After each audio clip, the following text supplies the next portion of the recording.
est-ce que vous avez prévu de regarder l'allocution d'Emmanuel Macron ce soir à la télévision?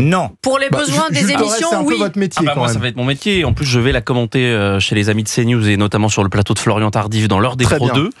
Donc évidemment, je serai contraint, obligé de regarder cette promesse où malheureusement, je n'ai pas beaucoup d'attentes, il faut bien le dire. Ah, vous n'avez pas beaucoup d'attentes, vous? Non, parce que c'est la question qu'on vous pose. Avez-vous prévu de la regarder? Avez-vous des attentes concernant cette allocution donc d'Emmanuel Macron ce soir, traditionnelle allocution du Nouvel An, 01 80 20 39 21 pour en parler avec nous. Nathan Dever.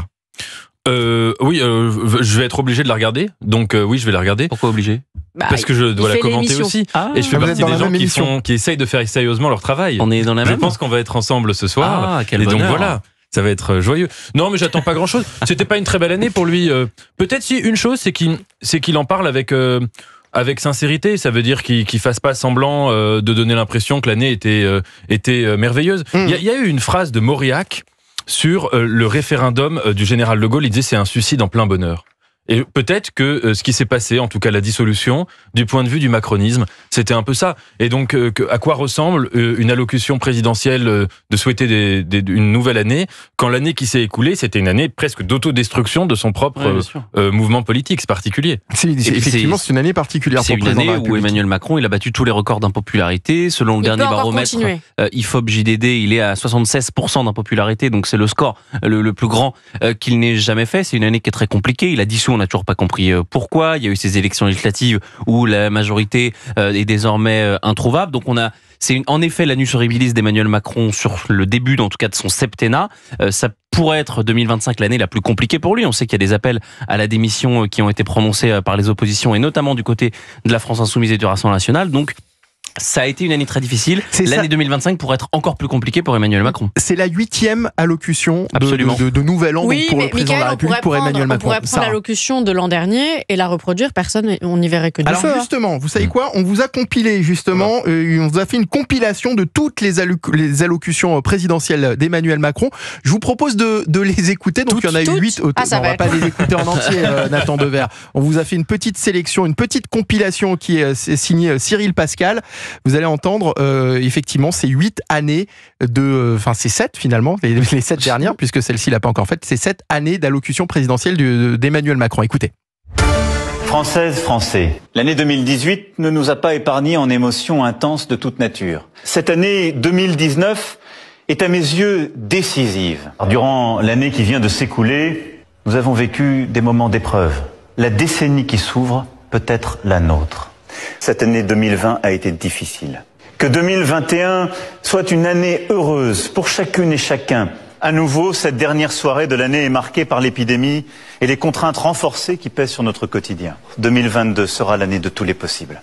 Je crois que cette année 2023 est d'abord celle de questions que je sais inquiétantes. Allons-nous à nouveau subir une vague de Covid? Et l'épidémie aura-t-elle une fin?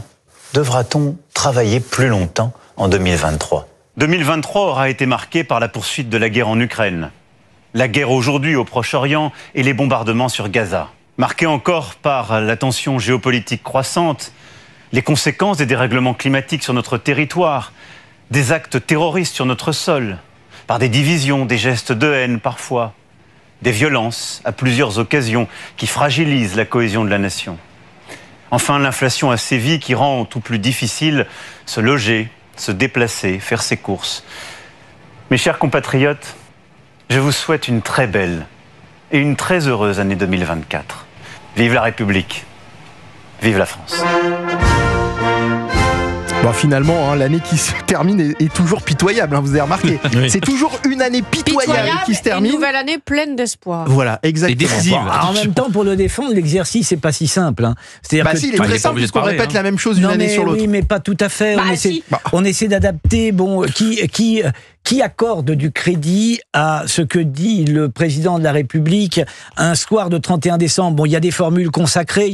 Alors voilà, j'aurais tendance là-dessus à mettre un bémol parce qu'il y a un côté toujours un peu ridicule et dans le même temps, c'est un exercice obligé. La grande difficulté d'Emmanuel Macron aujourd'hui, c'est qu'effectivement sa cote de popularité étant si basse, il a un discours qui, comme l'on dit pour utiliser une formule actuelle, n'imprime plus. C'est-à-dire qu'il n'est plus crédible. C'est vrai ce que vous dites là. Voilà, effectivement, il n'imprime plus. Ça redouble, si vous voulez, la difficulté de l'exercice. Mais il y a un cadre institutionnel, si j'ose dire, qui fait que ça laisse pas beaucoup de part à la créativité. Ou voilà, effectivement, chaque année, c'est un peu toujours les mêmes formules qu'on nous resserre. Jules Torres, est-ce qu'on a une idée des thèmes qui seront abordés par le président ce soir? Bon, il va sans doute, à mon avis, revenir longuement sur ce qui a fonctionné cette année.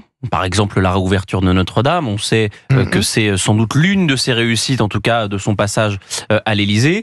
Ensuite, il va évidemment se projeter sur l'année 2025. Bon, c'est une année où, a priori, en tout cas, dans le calendrier électoral, il n'y a pas d'élection. Peut-être qu'il pourrait y en avoir. On sait qu'une dissolution peut intervenir après l'été. Il va revenir, évidemment, vous savez, c'est toujours les mêmes thèmes. C'est les thèmes de l'école, c'est les thèmes de l'écologie, c'est les thèmes peut-être de la sécurité. Peut-être va-t-il revenir dessus. Et puis surtout, il va, à mon avis, nous dire qu'il veut qu'on vote un budget pour avoir une économie pérenne et relever la France à l'heure où la dette et le déficit n'ont jamais été aussi grands.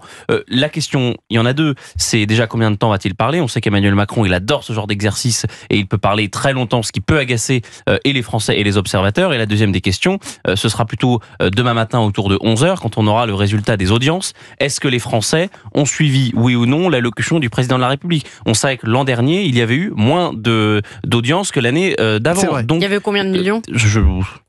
Alors il faudra pas compter, mais en tout cas c'est la question, évidemment. C'est intéressant de voir que les Français aiment de moins en moins cet exercice. Et ce sera sans compter sur Sylvain d'ailleurs, qui est auditeur d'Europe 1, qui vient de nous appeler au standard au 01 80 20 39 21. Bonjour Sylvain, vous habitez dans les Yvelines et alors vous ne comptez pas regarder l'allocution ce soir, hein? Oui, tout à fait. Merci de me prendre au téléphone. En fait, moi, c'est fini. En fait, je n'écoute plus Emmanuel Macron parce que ça ne sert plus à rien. Je pense qu'il va dire. Vous savez, il y a eu un livre parlant de lui qui s'appelle Le traître et le néant, dont on parle pas beaucoup, mais qui, je trouve, résume complètement ce qu'il est, ce qu'il a été durant toute sa présidence. Donc, surtout du côté du néant, en tout cas. Et je trouve, je viens de terminer le livre Mémoricide de Philippe de Villiers, qui résume, il y a un passage sur Emmanuel Macron qui montre en fait que c'est un homme, on ne peut pas l'écouter, enfin ça ne sert à rien, ça ne sert qu'à être séduit pour être ensuite trompé. Et puis voilà quoi, donc moi je n'attends plus que le fait qu'il s'en aille pour qu'enfin il y ait quelqu'un qui ne s'amuse plus à jouer avec la France quoi. Sylvain, vous avez commencé votre propos en disant pour moi c'est fini. Ça veut dire qu'il y a eu un moment où vous lui avez apporté du crédit à Emmanuel Macron, peut-être au début de son premier mandat?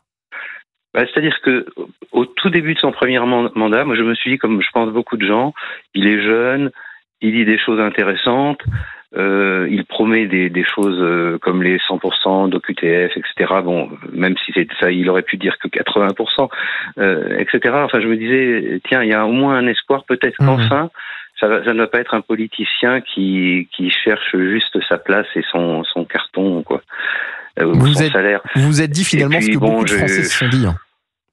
Voilà, et puis je me suis dit, enfin, quelques temps après, j'ai vu que ces deux journalistes qui ont fait vraiment un livre vraiment très intéressant. Charles-David et Fabrice Lhomme.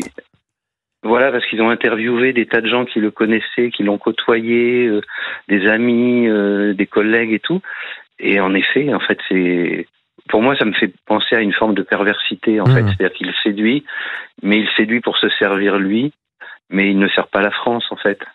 Le dernier exemple, c'est les vitraux de Notre-Dame. De Notre-Dame, bien sûr. On en parlait hier. C'est incroyable qu'ils veuillent remplacer les vitraux quand même qui datent de très longtemps de Leduc par des vitraux modernes, histoire de laisser une trace. Pour moi, c'est une trace de la honte s'il fait ça. Parce que quand même, l'histoire compte. Pour moi, c'est un homme qui n'écoute pas l'histoire, en fait, qui ne connaît pas l'histoire, qui n'a pas lu Hannah Arendt ou Solzhenitsyn, tout ça, qui a une forme d'inculture du passé, en fait. On a Raphaël également qui est en ligne, Sylvain. Raphaël qui est à Aix-les-Bains. Bonjour Raphaël, merci d'être en direct sur Europe 1 au 01 80 20 39 21. Vous, est-ce que vous attendez quelque chose de cette prise de parole traditionnelle, j'ai envie de dire, du président de la République ce soir à la télévision ? Bonjour à tous. Alors, déjà, dans un premier temps, j'aimerais revenir sur ce qu'a dit Sylvain à l'instant. Il a dit que c'est un homme politique. Alors, je me demande aujourd'hui où se trouve encore l'homme politique.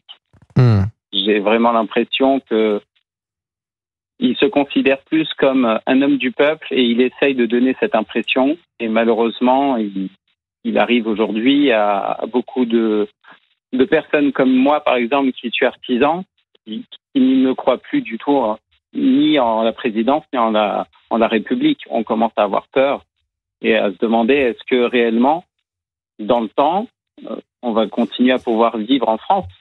Et pourtant, j'adore la France.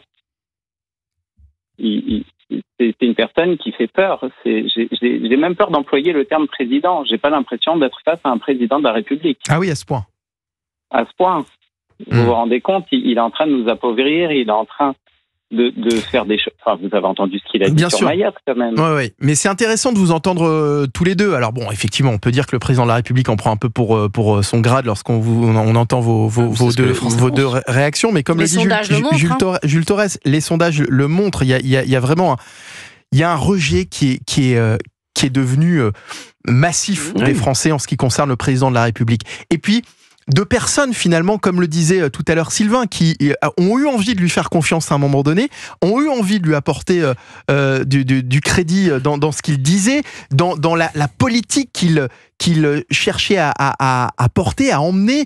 Il y avait quelque chose de nouveau finalement dans ce que présentait Emmanuel Macron. Les Français ont eu envie d'y croire et aujourd'hui, il y a une déception qui est certaine.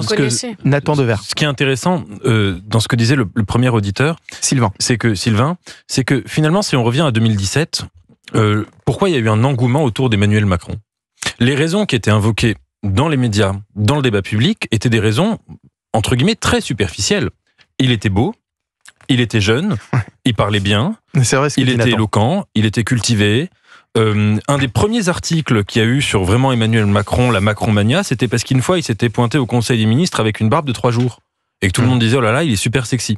Donc c'est vrai que c'était vraiment des arguments qui étaient du néant politique. Et Emmanuel Macron n'avait pas encore sorti son programme, que les sondages le donnaient déjà gagnant dans l'élection présidentielle. Donc il faut aussi, je pense, critiquer le débat public dans son ensemble, et nous aussi, nous aussi le peuple, l'opinion publique, de se dire pourquoi une partie importante d'entre nous a été séduite politiquement par un personnage sans savoir ce qu'il avait à proposer. Son programme d'ailleurs était assez flou. Sur l'aéroport de Nantes par exemple, dans son programme il y avait une page où il disait qu'ils allaient le faire, une page où il disait qu'ils n'allaient pas le faire et une page où il disait qu'ils allaient faire un médiateur. Et sur beaucoup de sujets c'était un peu comme ça, le grand flou. Donc c'est facile d'avoir de l'enthousiasme. Quand on a de l'enthousiasme pour des raisons abstraites pour quelqu'un, après on ne peut être que déçu.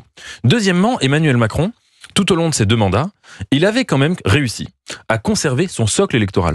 D'élection en élection, les gens qui votaient pour lui au premier tour, qu'il y ait eu les gilets jaunes, le Covid, etc., ils continuaient de voter pour lui. Je crois que ce qui a changé avec la dissolution, c'est que quand il a fait cette dissolution dans ce calendrier, le seul mouvement politique qui était vraiment lésé par cette décision, c'était son propre mouvement. C'était ses propres électeurs. Et que là, en effet, il y a une très grande partie de son propre socle qui a ressenti une forme d'incompréhension, voire de colère, vis-à-vis de celui qu'ils tenaient jusqu'alors pour leur grand héros. Alors, si Emmanuel Macron présentera ses vœux ce soir, François Bayrou, lui, a pris les devants.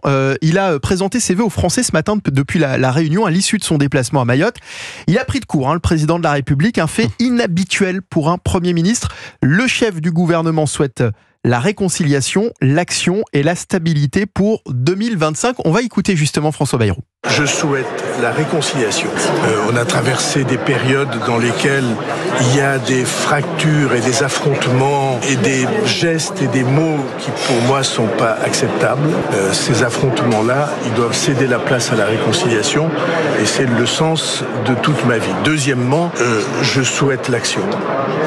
Je trouve qu'une partie du désenchantement des Français vient de ce qu'ils n'aperçoivent pas. L'efficacité qu'ils sont en droit d'attendre de ceux à qui ils confient le pouvoir. Et je souhaite la stabilité. Je pense que c'est un pays qui a besoin qu'on calme ces accidents successifs, ces ruptures successives qui donnent de la France et à chaque famille des Français le sentiment qu'il n'y a rien sur quoi on puisse construire puisque tout est renversé à chaque minute. Donc réconciliation, action et stabilité. Voilà pour les mots donc de François Bayrou. La réconciliation pour les Français, mais pas avec Emmanuel Macron en ce qui le concerne. C'est étrange quand même de prendre les devants comme ça pour le Premier ministre. Sylvain, vous êtes toujours en ligne avec nous au Standard d'Europe 1. Vous en pensez quoi, ça, le Premier ministre qui présente ses vœux aux Français avant le Président de la République, c'est assez inhabituel et ça peut peut-être en dire long sur les relations entre le Président et le Premier ministre.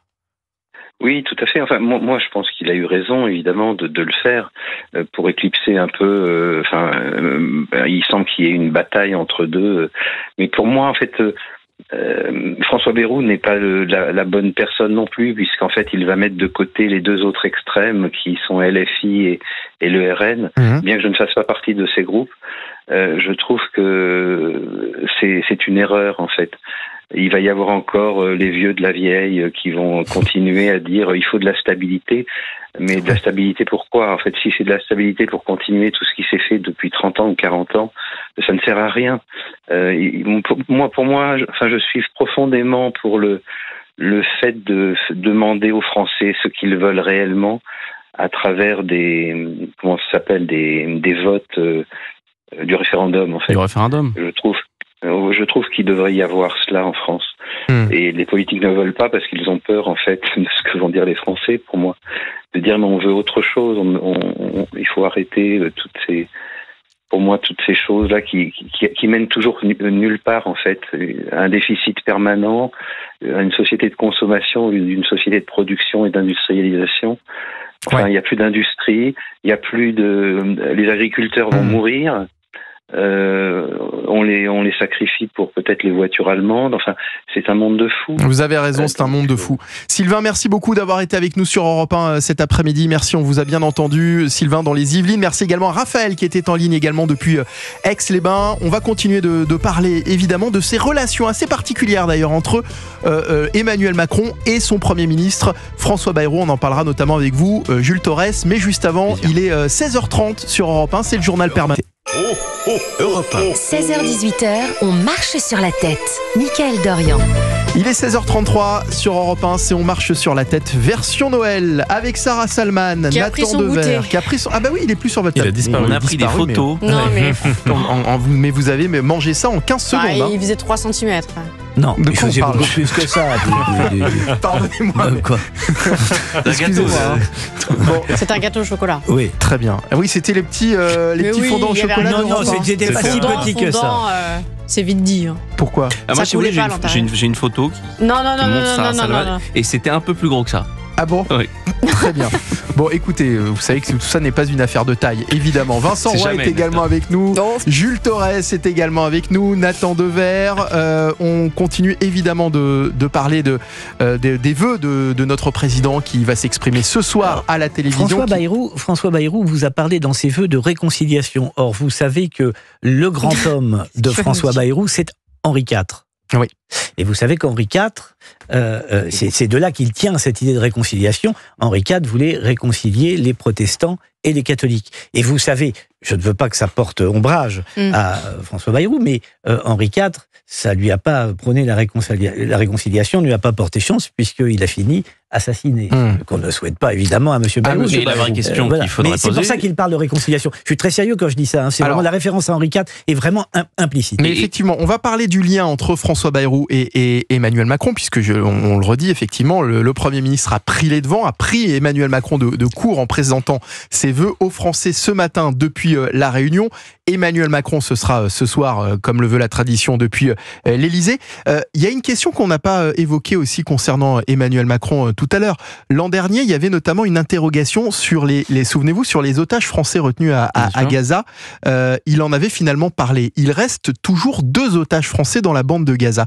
Est-ce qu'Emmanuel Macron va en parler, selon vous, alors qu'entre-temps, ses relations avec Israël se sont particulièrement détériorées, Sarah Salman? Très honnêtement, c'est peut-être la seule chose que je vais regarder pour savoir s'il en a parlé ou pas. Je serais très surprise qu'il n'en parle pas. J'ose espérer que oui, ce serait... En fait, ça me paraîtrait... Vous vous souvenez que l'an dernier, il y avait une vraie interrogation sur le sujet. Oui, déjà. Mais il l'a fait. Il l'a finalement fait. Moi, je pense que ce serait tellement scandaleux de ne pas parler des otages détenus par le Hamas qu'il n'a pas le choix de le faire. La communauté juive est déjà suffisamment échaudée par Emmanuel Macron, par son attitude. Je vous dis, moi je pense qu'il ne le fera pas. Moi je pense qu'il le fera parce que ce serait tellement gros de ne pas le faire. On en parlera jeudi. Moi, je pense qu'il ne le fera pas. Il ne peut pas ne pas le faire. Ce sont 2 otages français. Imaginez si c'était 2 otages français dans un autre pays qu'Israël. Est-ce que vous me donneriez la même réponse ? Moi, je pense que ce serait une faute politique de ne pas en parler. Ce serait une faute très grave. Il va évidemment, on le sait très bien, parler des sujets internationaux, alors qu'il y a actuellement la guerre en Ukraine qui continue, qu'il y a une situation au Proche-Orient qui est catastrophique. Il devrait également parler de Boualem Sansal, pardonnez-moi, mais après les insultes d'Abdelmajid Tebboune, le président algérien, qui a qualifié Boualem Sansal, qui je le rappelle est emprisonné depuis le 16 novembre dans les geôles algériennes, il l'a qualifié d'imposteur. Emmanuel Macron et ses ministres n'ont toujours pas pris la parole. Il n'y a que Rachida Dati qui a osé en parler, et 12 jours après l'incarcération de Boualem Sansal. Donc évidemment qu'il doit parler des otages Ouad et Ofer qui sont toujours détenus par le Hamas, et il doit aussi parler de Boualem Sansal parce qu'il y a un vrai sujet. Ce sont des Français qui sont emprisonnés dans des pays étrangers. J'ai un doute. Moi, je pense qu'il va évidemment demander un cessez-le-feu et la paix au Proche-Orient. Il évoquera peut-être brièvement les otages, mais je suis même pas sûr qu'il rentrera dans les détails. Mais on verra, on en parlera jeudi. Nathan Dever. Pourquoi ne le ferait-il pas ? Oui, c'est ça en fait. Parce que moi, il faut quand même observer une chose, c'est que quoi qu'on puisse dire sur Emmanuel Macron et ses positions au Proche-Orient, et c'est vrai que depuis le 7 octobre, il n'a pas eu une ligne géopolitique claire et unique, puisqu'il a commencé par dire qu'il fallait faire une coalition internationale pour soutenir Israël contre le Hamas. Ensuite, il a tenu des positions inverses en disant qu'il fallait arrêter d'armer Israël alors que la France n'arme pas Israël et que c'est essentiellement les États-Unis qui le font. Donc il n'a pas eu une position claire. Il faut dire aussi que la situation est particulièrement complexe, même du point de vue de la diplomatie française. Vous savez qu'après le 7 octobre, il y a eu un événement important dans la diplomatie, c'est qu'il y a eu une lettre qui a été adressée par beaucoup d'ambassadeurs et de diplomates en poste au Moyen-Orient à Emmanuel Macron, ce qui ne se fait jamais dans la diplomatie française, qui était publique, et pour désavouer sa politique en disant que c'était intenable de justifier cette politique au Moyen-Orient. Donc tout ça a été très complexe. Mais sur la question des otages, Emmanuel Macron n'a jamais été ambigu sur ce sujet. Bien sûr. Il en a toujours parlé, il a toujours reçu les proches. Donc il n'a pas slalomé là-dessus, et on verra, mais je pense qu'il ne slalomera pas ce soir sur ce sujet. D'ailleurs, à propos des ambassadeurs, ce sera intéressant ce qu'il dit aujourd'hui sur la question diplomatique et internationale, puisqu'il y a la conférence des ambassadeurs lundi prochain. On sait que c'est quelque chose de très très important.